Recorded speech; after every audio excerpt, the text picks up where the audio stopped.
오늘 이 시간에는 지옥으로 향하는 혼들을 구하는 사람들 어떻게 해야 돼요? 강력한 복음 전파자가 돼야 되겠지 않습니까? 혼을 구하는 강력한 복음 전파자가 돼야 되는 것입니다. 그래서 오늘 제6강은 구령자가 전파해야 될 메시지 두 번째 시간이죠. 아주 중요한 과목이에요. 여러분 이걸 계속 듣고 또 듣고 또 들어서 자기가 시켜야 되는 1강, 2강에 지금 제6강 구령자가 전파해야 될 메시지. 우리가 어떤 걸 거리설교에 나가서 전해야 되는가. 그래서 제2의 결과 오늘은 용서에 대하여 이렇게 공부를 하도록 하겠습니다. 제2의 삭시 사망이라는 사실을 알려야 되고 심판과 지옥의 실체를 성경으로 입증할 수 있는 말씀들을 오늘 전달해야 돼요. 공부를 해야 되는 것이요. 또 우리 복음의 핵심이 뭡니까? 예수 그리스도 우리 죄 때문에 죽었다가 살아나신 그 죄의 용서에 대해서 그거를 또 잘 제때에 복음으로 전파해야 되는 것입니다. 그리스도의 보혈과 죽음, 부활을 효과적으로 증거하는 이런 구절들을 어떤 방식으로 전파할 것인가, 이것으로 공부를 해야 되는 것이에요. 주님을 마음으로 믿고 입으로 고백하도록 그렇게 이끌어가는 과정, 방법, 이것을 여러분 오늘 공부를 해서 훌륭한 강력한 복음 전파대가 되기를 바라는 것입니다. 그래서 오늘 공부의 기본이 되는 것은 죄의 삭은 뭐라 그랬어요? 사망과 심판과 지옥으로 간다고 말을 했고, 또 죄의 용서는 어떻게 이루어진다 그랬어요?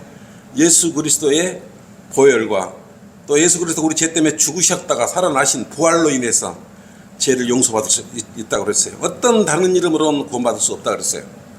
그러면 죄인이 용서받으려면 어떻게 해야 돼요? 마음으로 믿고 입으로 고백하도록 우리가 만들어줘야 돼. 그런 요건을 인도해 줘야 되는 것이에요.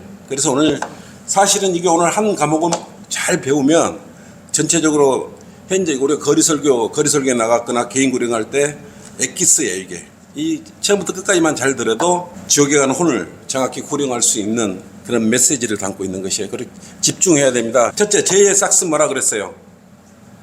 사망이라 그랬어요. 로마서 6장 23절 한번 봐요. 오늘 좀 찾아볼 거예요. 중요한 과목이기 때문에 그렇습니다.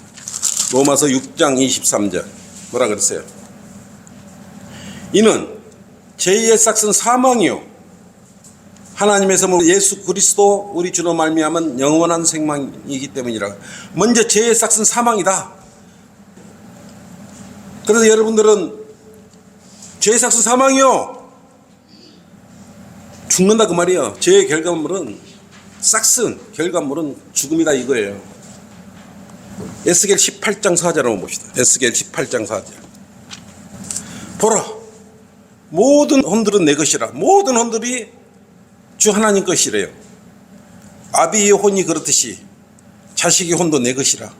범죄하는 혼은 죽으리라 그랬어요. 그래서 죄의 삭은 사망인 것이에요. 이런 것들이 계속적으로 이렇게 나타나서 우리한테까지 이게 나타난 것이에요. 죄가 세상에 들어온 거예요. 그래서 로마서 5장 12절 죄로 인한 사망은 어떻게 이루냐 그러면 이런 연유로 한 사람에 의하여 죄가 세상에 들어오고 그 죄에 의하여 사망이 왔으니 그리하여 모든 사람이 죄를 지었으므로 사망이 모든 사람에게 전달됐다고 그래요. 이 말을 해줘야 되는 것이. 이 말을 한 사람 아담에 죄가 들어왔다. 근데 그 죄의 삭은 사망인 그 죄가 지금까지 우리에게까지 전달이 됐다. 이걸 이야기해 줘야 되는가.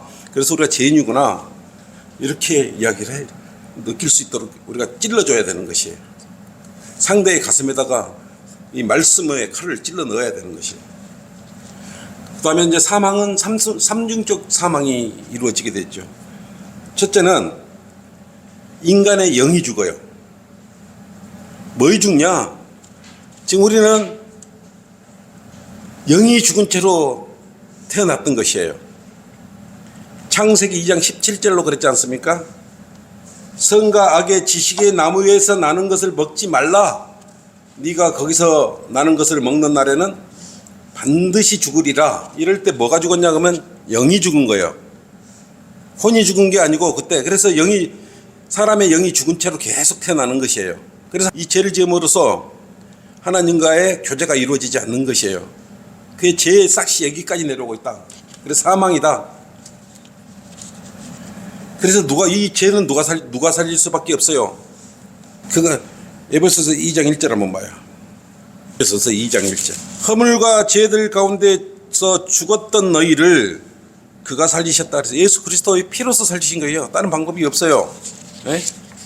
예수 그리스도의 보혈로 우리 허물과 죄들 가운데 죽었던 우리를 살리신 것이에요. 마태복음 8장 22절 예수께서 그에게 말씀하시기를 나를 따르라. 그리고 죽은 자들로 그들의 죽은 자를 장사 지내게 하라고 하시니라. 왜 뭐가 죽었어요? 죽은 자들이 걸어다니고 있잖아요. 영이 죽은 자들이에요. 영이 죽은 자들이 죽은 자들끼리 뭐라 그래요? 장사 지내게 하라 이 뜻이에요. 누가복음 9장 60절로 그렇게 말씀하고 있어요. 그렇기 때문에 인간의 영은 이미 우리가 구원받기 전에 죽어버렸던 거예요. 죽어 있었던 것이에요. 그래서 그 죽은 영을 살리지 못하면 지옥으로 간다 그 말이에요. 두 번째 이 영이 죽었고 두 번째는 뭐가 죽어요? 몸이 죽어요. 몸이. 히브리서 9장 27절 한번 봐요. 이거 여러분 많이 외치죠? 히브리서 9장 27절 뭐라 그랬습니까? 한 번 죽는 것은 사람들에게 정해진 것이고 그 뒤에 심판이 정해진 것 같이 한 번 죽는 것은 무조건 사람들에게 정해졌다고 성경 말씀하고 있어요. 이때 뭐가 죽습니까? 육신이 한 번은 무조건 죽는다는 뜻을 이야기하는 것이에요. 영이 죽었고 육신이 죽어본 거예요. 세 번째 또 뭐가 죽습니까? 혼은 계시록 20장 14, 15절로 한번 볼게요. 요한계시록 20장 14, 15절. 제 문제를 해결하지 못한 혼은 지옥으로 가는 것이에요. 계시록 20장 14절. 사망과 지옥도 불못에 던져지니 이것이 둘째 사망이라. 둘째 사망이라고 했잖아요. 혼이 둘째 사망인 거예요. 누구든지 생명의 책에 기록되지 않는 자는 불못에 던져지리라. 이렇듯 영이 죽고 육신이 죽고 혼이 죽는 거예요. 혼은 어디서 죽어요? 불못에 가서 둘째 사망 때 죽는 것이라고 이렇게 돼 있어요. 그래서 사람이 영혼 몸이 삼중 이 구조로 되어 있는 이것이 모두 다 죽는 것이에요. 근데 그냥 죽는 게 아니고 계시록 21장 8절에 뭐라 그랬어요? 그러나 두려워하는 자들과 믿지 아니하는 자들과 가증스러운 자들과 살인하는 자들과 음행하는 자들과 마술하는 자들과 우상숭배하는 자들과 모두 거짓말하는 자들은 불과 유황이 타는 못에 참여하리니 이것이 둘째 사망이라고 그랬어요. 그것이 어디냐면 마가복음 9장 44절 48절 49절까지예요. 이건 여러분들 암기해야 되는 구절이니까 마가복음 9장 44절 한번 봐봐요. 이 일반 개혁성경에는 이 구절이 빠져 있습니다. 마가복음 9장. 왜 지옥이란 말을 지옥 간 거 빼먹고 마가복음 9장. NIV의 RSV는 이 구절 없음이라고 되어 있어요. 마가복음 9장 44절 한번 보죠. 뭐라고 써졌어요? 그곳에는 지옥에는 그들의 벌레도 죽지 않고 불도 꺼지지 아니하느니라고 그랬어요. 46절도 한번 봐요. 그곳에는 그들의 벌레도 죽지 않고 불도 꺼지지 않냐. 얼마나 고통의 장소이면 두 번이나 이렇게 기록을 해놓으신 거예요. 49절 봐요. 모든 사람이 불로 소금 치듯함을 받을 것이며 모든 재물이 소금으로 소금 치듯함을 받으리라. 이렇게 말했단 말입니다. 근데 이런 구절들을 이 중요한 구절들을 없애봤다 이거예요. 근데 사람이 죽은 후에 이루어지는 뭐가 있어요?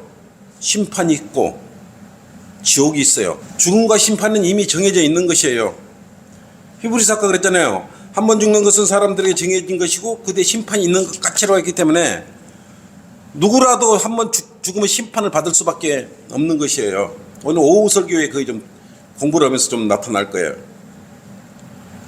에스겔 금방 18장 4절로 우리가 찾아봤죠? 보라 모든 혼들은 내 것이라 아비 혼이 그렇듯이 자식의 혼도 내 것이라. 범죄하는 혼은 죽으라. 혼이 죽는다. 범죄하는 혼은 죽어요. 불못에가 죽는다 그랬어요. 그래서 죄를 숨길 것이 없어요. 죄를 숨길 생각 자체를 하지 말아야 되는 것이에요. 갈라디아서 6장 7절 한번 찾아보겠습니다. 갈라디아서 6장 7절. 속지 말라. 하나님은 우롱당하지 아니하시느니라. 이는 사람이 무엇을 심든지 그대로 거둘 것이기 때문이라. 여러분들이 심은 거 그대로 거두는 것이에요. 성경의 말씀은 뭐하고 그대로 이루어져요. 얼마나 무서운 말씀인지 알면 함부로 할 수가 없는 것이에요.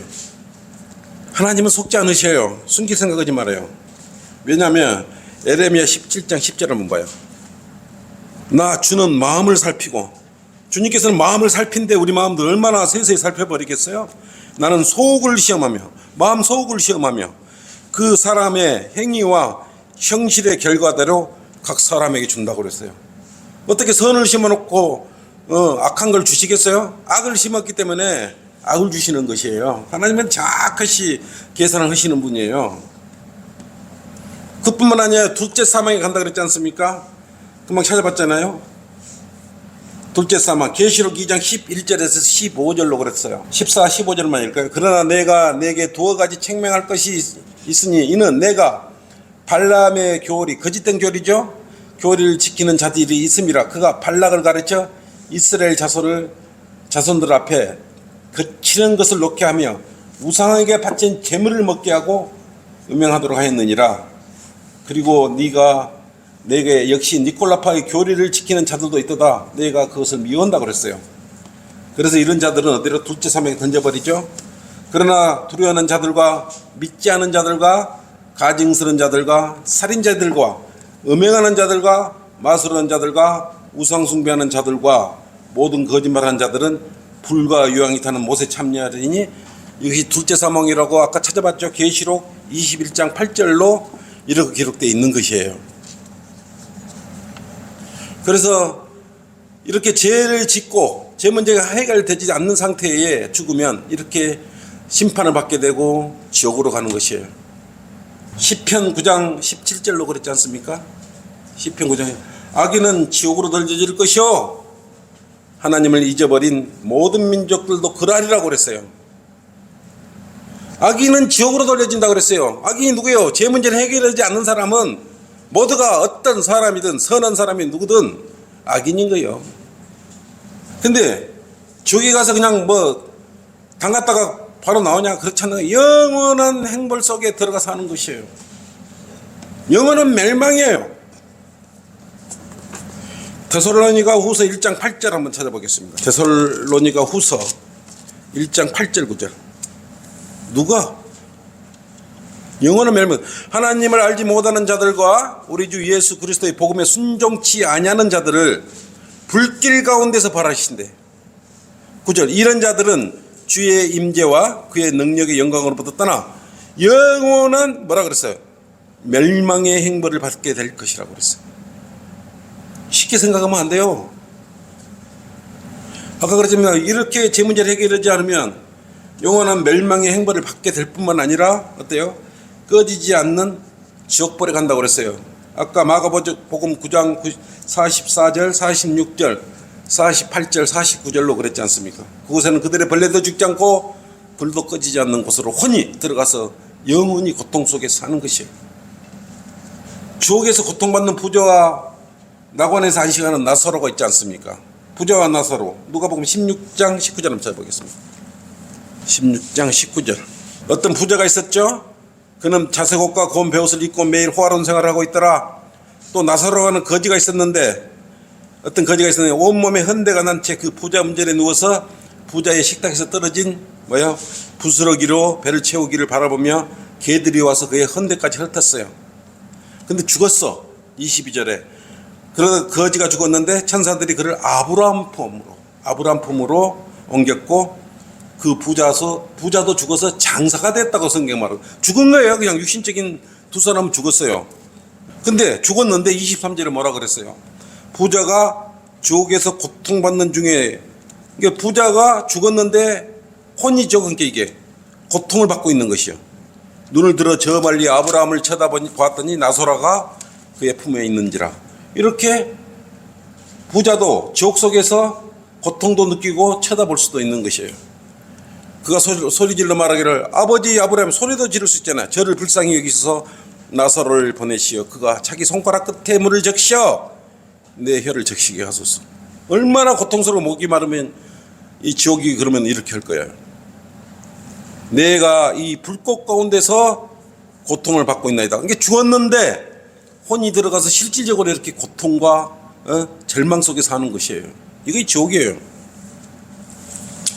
쭉 한번 이렇게 시간 집에 가셔가지고 누가복음 16장 19절부터 보시면 부자와 나사로에 대해서 잘 기록돼. 이것이 실질적 지옥의 예표예요. 예표가 실질적인 지옥이에요. 그래서 이 혼이 지옥에 가면 이렇게 구렁도 놓여 있고 고통과 고난을 받고 목이 말라서 해 끝에 물 한 모금을 적시고 싶어도 적실 수 없는 고통의 장소로 혼이 간다. 이런 혼들을 우리가 구령하려고 가는 것이에요. 그래서 우리가 이 시간을 공부를 하는 것이죠. 그래서 이 죄를 용서를 해야 돼요. 우리는 구원을 받았잖아요. 이런 엄청난 고통의 불못에서 영의 고통받고 살아야 되는데 예수님을 마음에 영접을 했잖아요. 영접 기도를 했잖아요. 예수님을 마음에 영접하고 내 죄사함을 용서받았잖아요. 예? 그렇기 때문에 우리는 지옥 가잖아요. 그럼 우리만 이걸 지옥 안 가면 되느냐? 주변 사람들, 우리 전라북도 사람들, 대한민국 사람들 구령해야 되잖아요. 지금 누가 하고 있어요? 성경대로 믿는 사람들이 각 곳에서 누가 보든지 말든지 알아듣지 말든지 정말 하고 있잖아요. 이걸 누가 알아주고 계셔요? 내 몸 안에 와 계신 주님께서 다 알고 계시는 것이에요. 숨길 수도 없죠. 그럼 어떻게 이러한 죄들을 용서받을 수가 있는 것이에요? 일단은 이것은 다른 이야기에는 이름이 없다고 그랬고 예수 그리스도의 피로 제사함과 용서함을 받을 수 있을 뿐이에요. 다른 거는 어떤 것도 해당되지 않아요. 예수 그리스도의 보혈과 또 우리 죄 때문에 죽었다가 장사되셨다가 다시 살아나신 이 세 가지를 통해서만이, 이 사실을 믿는 것을 통해서만이 우리가 구원받을 수 있는 것이에요. 그렇기 때문에 이 사실을 똑같이 전달하면 되는 것이에요. 내가 구원을 받아봤기 때문에 알잖아요. 그래서 그럼 뭘로 구원을 받을 수 있냐? 피로써. 히브리서 9장 22절 한번 봐요. 율법에 따르면 거의 모든 것이 피로써 정결케 된다 그랬어요. 모든 것이 죄도 포함된 거예요. 모든 것이 피로써 정결케 되나니 피 흘림이 없이는 제사함이 없느니라고 그랬어요. 이렇듯 우리가 예수 그리스도의 보혈의 피로써 죄들을 정결케 되게 되었던 것이에요. 다른 거 없어요. 피 흘림이 없이는 제사함이 없느니라 우리가 거래에서 외치지 않습니까? 우리 죄 때문에 피 흘려 죽고 살아나셨으니 그 사실을 믿고 구원 받아라. 그래서 요한복음 19장 30절에 예수님께서 뭡니까? 십자가에 매달려 죽으실 때 어떻게 했어요? 피는 죄를 상징하지 않습니까? 그 병사들 중 하나가 창으로 주의 옆구리를 찌르자 피와 물이 나오더라. 다 땅에다 쏟아버렸어요. 죄를 땅에다 쏟아버리신 거예요. 그리고 피를 흘려가지고 그 죄를 다 쏟아버리신 것이에요. 피만이 죄를 깨끗하게 할 수 있는 것이에요. 예수 그리스도의 피만이. 다른 피도 아니고 짐승의 피가 아니고 이제는 예수 그리스도의 피만이 죄들을 깨끗하게 할 수 있는 것이에요. 요한 1서 1장 7절. 그러나 그분이 빛 가운데 계신 것 같이 우리도 빛 가운데 행하면 우리가 서로 간에 교제가 있게 되고 그의 아들 예수 그리스도의 피가 어때요? 우리를 모든 죄에서 깨끗하게 하시느니라. 요 구절을 알으셔야 돼요. 예수 그리스도 피가 우리가 모든 죄를 깨끗하게 하신다. 그렇기 때문에 우리 죄가 다 깨끗하게 된 것이에요. 이걸 그냥 덜렁덜렁 믿으면 안 되는 것이에요. 실질적으로 우리 죄들이 그래서 용서함을 받고 깨끗하게 된 것이에요. 얼마나 대단합니까? 그래서 예수 그리스도의 보혈의 공로가 없으면 우리는 지금 죽으면 지옥 속에서 혼이 영원한 고통 속에 살 수밖에 없는 것이에요. 골로새서 1장 14절 얼마나 감사한 표현이 있는지 봐요. 그 안에서 우리가 그의 보혈을 통해서 예수 그리스도의 보혈을 통해서 구속 곧 죄들의 용서함을 받았어. 깨끗하게 됐다 그랬죠. 죄들의 용서함. 예수 그리스도의 보혈의 피가 이렇게 여러 가지로 적용이 되고 있는 것이 실질적으로 적용되고 있는 것이에요. 에베소 1장 7절로는 그 사랑하시는 이 안에서 우리가 그의 은혜의 풍성함을 따라 그의 보혈을 통해서 구속 곧 죄들의 용서함을 받았다고 말씀하고 있는 것이 똑같은 거예요. 누가 죄들을 그러면 담당하신 것이에요? 예수 그리스도께서 담당하셨죠. 어떤 전 세계적으로 어떤 유명 신 누구라도 담당하신 사람이 없어요. 오직 예수 그리스도께서 하나님이신 예수 그리스도께서 육신으로 이 땅에 오셔가지고 십자가에 필려 죽으시고 그 피만이 우리를 깨끗게 해주시고 죄로부터 모든 것들을 다 용서해 주시는 것이에요. 지옥으로부터 구원해 주시지 않습니까? 베드로전서 2장 24절은 그가 친히 나무에 달린 자신의 몸으로 예수 그리스도죠. 우리의 죄들을 담당하셨으니 우리 죄를 담당하셨기 때문에 나무에 매달렸다고 이렇게 분명히 기록돼요. 이는 우리가 죄들에는 죽고 의에는 살게 하려 하심이니라.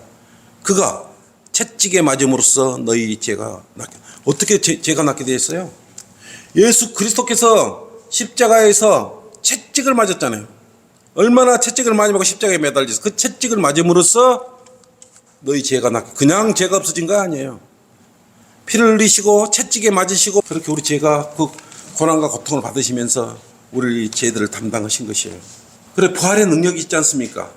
이 피가 로마서 4장 24절로 그랬지 않습니까? 의롭다고 여김을 받을 우리들 때문이기도 하니 곧 예수 우리 주를 죽은 자들로부터 살리신 그분을 믿는 자들. 그래서 여러분들은 그분을 믿고 예수 그리스도를 믿고 구원 받으셨던 것이요. 그러면 예수 그리스도를 통해서만이 우리가 죄들을 구속받을 수 있고 용서받을 수 있는 유일한 길이에요. 다른 이름이 분명히 없다고 그랬지 않습니까? 왜? 요한복음 14장 6절로 뭐라 그랬어요? 나는 길이요 진리요 생명이라. 나로 말미암지 않고는 예수님을 통하여 인하여 통하지 않고는 아버지께로 올 사람이 아무도 없다. 이걸 기억해야 되는 것이에요. 그래서 디모데전서 2장 5절로 하나님은 한 분이시요 하나님과 사람 사이의 중보자도 한 분이시 사람이신 그리스도 예수라 그랬어요. 그래서 사람과 잿덩어리인 사람과 거룩하신 하나님과의 중간의 중보자이신 예수님이신데 그 중보자 역할을 하실 때 십자가의 피로써 사람의 피와 하나님과 이렇게 연결을 해 주신 것이요. 그래서 우리가 죄들이 용서된 것이에요. 그래서 다른 이름은 이렇게 어떤 이름이나 어떤 우상이나 어떤 신이라도 이렇게 해준 신이 없어요. 구원이 없어요. 사도행전 4장 12절 한번 봐요. 그러므로 다른 얘기는 구원이 없나니 이는 하늘 아래서 우리가 구원받을 수 있는 다른 이름을 인간에게 주신 적이 없습니다. 예수 그리스도 이름만이 우리를 구원할 수 있는 것이고 어떤 것도 없다. 그래서 사도행전 4장 12절 말씀을 인용해서 여러분은 석가나 알라나 어떤 이름도 구원받을 수 있는 이름이 아니라고 우리가 강력히 주장하는 것이에요. 또 인간의 행위와 노력으로는 죄가 용서될 수 없어요. 내가 뭐 착한 일하고 선한 일하고 뭐 의롭게 될 수 있냐? 결코 그렇게 될 수 없는 것이에요. 백날 천날 교회만 열심히 댕기고 불의의 떡기 자선한다고 그 죄가 용서되냐? 구원받을 수 있냐? 절대 그럴 수 없다는 것이에요. 로마서 3장 20절. 그러므로 율법의 행위로는 그분 앞에 의롭게 될 육체가 없다 그랬어요. 이는 율법을 통해서는 죄의 깨달음이 있음이니라 그랬어요. 율법을 통해서 이건 잘못된 거야 잘못 이걸 가리는 것이지 의롭게 구원받을 수 있지 않다 이거야. 행위로는 결코 그렇게 될 수 없다. 3장 5절로는 이로 인하여 내가 더 이상 참을 수 없어서 너희의 믿음을 알아보려고 보냈으니 이는 시험하는 자가 너희를 시험하여 우리의 수고를 헛되게 하지 못하게 하려는 것이라고 말씀했어요. 그래서 헛되게 수고하지 말아요. 제발. 그럼 어떻게 우리가 용서함을 받을 수 있는 것이에요? 마음으로 믿고 입으로 고백해야 되는 것이에요. 어떤 것을? 예수 그리스도께서 십자가에서 피를 흘려 살아나신 사실을 마음으로 믿고 입으로 고백해야 되는 것이에요. 어떻게? 첫째 행위가 아닌 믿음으로 고백해야 되는 것이에요. 갈라디아서 2장 16절. 사람의 율법의 행위로 의롭게 되는 것이 아니요 예수 그리스도를 믿음으로 인하여 되는 줄을 알고, 믿음으로 알고 뭐라 그랬어? 우리도 예수 그리스도를 믿었어요. 이는 우리가 율법의 행위로서가 아니라 그리스도를 믿음으로써 인하여 의로워지고자 함이라. 이는 율법의 행위로는 아무 육체도 의롭게 될 수 없습니다. 분명하게 지시하고 있어요. 분명하게. 그래서 에베소서 2장 8절 9절로 그랬지 않습니까? 에베소서 2장 8절 9절. 이것은 자주 여러분들 외치고 다니는 말씀이죠. 자, 너희가 믿음으로 말미암아 은혜로 구원받았으니 이것은 너희에게 난 것이 아니요 행위에서 난 것이 아니요 그 말이에요. 하나님의 선물이라 이거예요. 9절. 행위에서 난 것이 아니니 아무도 자랑하지 못하게 하려 하십니다. 믿음으로 말미암아 은혜로 구원받다 그랬지. 이 말씀을 여러분 잘 전달을 해야 돼요. 당신이 새벽 기도하고 선한 일하고 착한 일 한다고 구원받을 수 있는 거 아니다. 하나님의 선물이다. 그 사실을 믿었더니. 로마서 3장 28절로 그러므로 우리는 사람의 율법의 행위들이 없이 어떻게 해요? 믿음으로 의롭게 된다고 어떻게 단정하노라 그랬어요. 믿음으로 의롭게 된다고 성경 단정, 의롭게 된다고 단정하노라 이렇게 말씀했다는 거예요. 그래서 사도행전 16장 31절 뭐라 그랬어요? 우리 주 예수 그리스도를 믿어라. 그리하면 너와 내 집안이 구원을 받으리라. 이렇게 해야. 근데 마음으로 믿어야 돼. 마음으로. 입으로만 이렇게, 물론 입으로 고백해야 돼. 마음으로 믿어야 돼. 마음으로 믿고 입으로 고백해야 되는 것이에요. 그리고 마음의 문을 열게 그래갖고 해야 되는 것이에요. 계시록 3장 20절을 한번 보겠습니다. 보라, 내가 문 앞에 서서 두드리노라. 누구든지 내 음성을 듣고 그 문을 열면 내가 그에게로 들어가서 그와 함께 먹으며 그도 나와 함께 먹으리라. 이렇게 마음의 문을 활짝 열 수 있도록 이 관련 구절들을 메시지를 전달함으로써 여러분은 강력한 복음 전파자가 될 수 있어요. 그러면 내 문을 두드리게 해서 어떻게 해요? 내 몸이 활짝 마음으로 예수 그리스도를 마음에 영접을 하면 됐잖아요. 근데 요한복음 1장 12절 한번 보세요. 왜 그러면 내 마음 안으로 모셔야 되느냐? 누구든지 그를 영접한 사람들이 누구든지라 그래서 하나님의 아들들이 되는 권세를 주셨으니 즉 그의 이름을 믿는 사람들에게는 하나님의 아들들이 되는 권세를 주셨다. 예수 그리스도를 믿으면 하나님의 아들들이 되는 권세를. 근데 초청을 했잖아요. 내 몸 안으로. 네? 그 사실을 믿고. 그래서 마음으로 믿고 입으로 고백했을 때 구원받을 수 있는 것이요. 아주 중요한 구절이죠. 로마서 10장 9절 10절. 여러 개 하는 것보다 깔끔하니 이렇게 절차에 의해서 오늘 한 것대로 순서대로 해도 전혀 문제가 없어요. 이것저것 하는 것보다. 예. 왜냐하면 사람들이 우리가 서서 거리 설교한 곳은 보면 주로 자주 바뀌어요. 엑기스를 뽑아가지고 상대방의 주님의 말씀을 전곡을 찔러서 그 죄 있는 피를 도려내고 예수 그리스도의 성령의 칼로 찔러내고 예수 그리스도를 영접하게 하면 되는 것이에요. 로마서 10장 9절 10절 한번 보죠. 우리 같이 읽을까요? 시작. 내가 내 입으로 주 예수를 신하고 또 하나님께서 그를 죽은 자들로부터 살리신 것을 내 마음에 믿으면 구원을 받으리라. 이는 사람이 마음으로 믿어 의에 이르고 입으로 고백하여 구원에 이르기 때문이라. 이렇게 하면 여기까지 안내하면 죄로부터 이렇게 쭉 해서 이제 마음의 문을 두드리고 하나님의 선물을 받으면 되는데 그 마음으로 믿고 입으로 고백하면 되잖아요. 그럼 어떻게 해야 돼요? 이제 영접 기도를 시키면 되겠죠. 영접 기도를. 눈을 감으십시오 하고 위대하신 하나님, 저는 내 죄로 인하여 지옥에 갈 수밖에 없는 죄인입니다. 그러나 예수 그리스도께서 저의 죄를 용서하기 위하여 십자가에서 피 흘려 죽으시고 장사되셨다가 3일 만에 부활하신 사실을 오늘 알았습니다. 이제 예수 그리스도께서 저의 죄를 용서해 주신 구세주이심을 마음으로 믿습니다. 지금 제 안에 들어오셔서 구세주가 되어 주십시오. 주 예수 그리스도 이름으로 기도드립니다. 아멘. 이렇게 간단하게 하셔도 됩니다. 이걸 순수하게 받아들이면 당신은 오늘 구원받았습니다. 맨날 며칠 구원받았습니다. 모든 죄가 용서되었습니다. 이제 바른 교회를 찾아 경배를 드리십시오. 이렇게 말씀하면 되는 것이에요. 그래서 오늘 이 구원의 여러분 거리설교에서 이 전하는 메시지는 아주 절차 있고 순서적으로 잘 짜여 있는 거예요. 그래서 이걸 가지고 여러분들이 거리설교로 하면 여러분 많은 상급을 쌓을 수 있습니다. 자, 수고하셨어요.